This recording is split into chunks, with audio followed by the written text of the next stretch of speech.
মুখ্যমন্ত্রী বলেছিলেন, মুখ্যমন্ত্রী হবার আগেই বলেছিলেন, বিরোধী দলনেতা থাকাকালীন বলেছিলেন, আমরা ক্ষমতায় এলে আইনের শাসন প্রতিষ্ঠা হবে। কিরকম আইন সেটাও বলেছিলেন। তিনি বলেছিলেন সকালে জমা করব, বিকেলে খরচ হয়ে যাবে।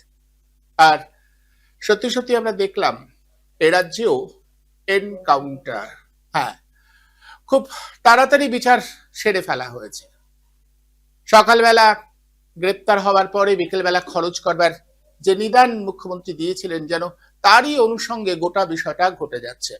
উল্লসিত হতে পারেন, বলতে পারেন দারুণ হচ্ছে, দারুণ হচ্ছে, হাততালি দিন, বাহবা দিন, কিন্তু ভালো করে ভাবুন যা যা হচ্ছে সেটা আইনের শাসন প্রতিষ্ঠা হচ্ছে কি?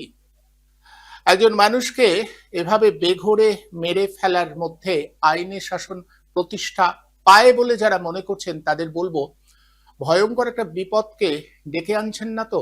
এরপরে যদি আপনি বা আপনার পরিবারের কেউ এই ধরনের অপরাধে গ্রেপ্তার হন, তারপরে তাকেও যদি খরচ করে দেওয়া হয়, তখন বিচার বিভাগ লাগবে না, আর কারোর প্রমাণ লাগবে না, সবকিছুই হয়ে যাবে খুব চটজলদি। এখন এই চটজলদি বিষয়গুলোর উপরে যাদের খুব আস্থা, তারা যে আসলে আমাদের দেশের সংবিধান, আমাদের ব্যবস্থাপনার উপরে খুব একটা ভরসা রাখতে পারেন না, সেটা বোঝাই যাচ্ছে। প্রভাস মণ্ডল অন্যতম অভিযুক্ত ছিল বারুইপুর ঘটনার। রাতের বেলা তাকে ঘটনার পুনর্গঠনের জন্য নিয়ে যাওয়া হয়। পুলিশের বয়ান অনুযায়ী সে পুলিশের অস্ত্র কেড়ে নেয়, পালাবার চেষ্টা করে, পুলিশকে তাক করে গুলি ছোড়বার চেষ্টা করে এবং তারপরে পুলিশ তাকে গুলি করে। গুরুতর আহত অবস্থায় তাকে হাসপাতালে নিয়ে যাওয়া হয়, হাসপাতালে তার মৃত্যু হয়েছে। পুরো ঘটনাটা এভাবেই বলা হচ্ছে। ঘটনাটা কি এমনটা? মেনে নেওয়া যাচ্ছে না। কেন বলুন তো? ওই যে সকালে জমা, বিকেলে খরচ। বারবার মনে হচ্ছে আমাদের চারপাশটা ক্রমশ পাল্টে যাচ্ছে। বুলডোজার আমাদের রাজ্যে ছিল না, হুড়মুড় করে এসে পড়ল।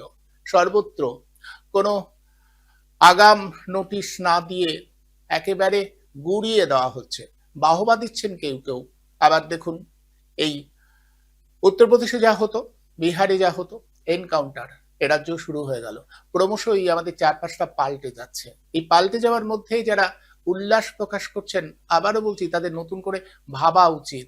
আইনের শাসন প্রতিষ্ঠা করতে হলে অবশ্যই সময় দিতে হয়, ধৈর্য ধরতে হয়।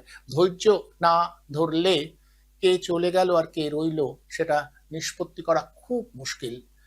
আমাদের মুখ্যমন্ত্রীর কথাই একেবারে সার সত্য থাকবে এমনটা কি করে মনে করা যায় বলুন তো? অন্তত আমাদের দেশের রাজনীতিকদের কথায় খুব একটা আস্থা রাখা যায় কি? বারবার এই প্রসঙ্গটা ঘুরে ফিরে আসে।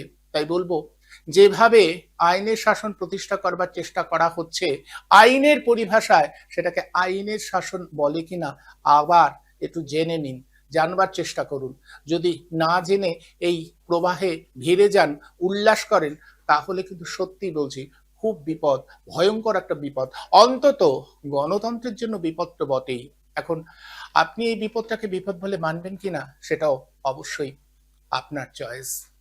আজ এই পর্যন্তই।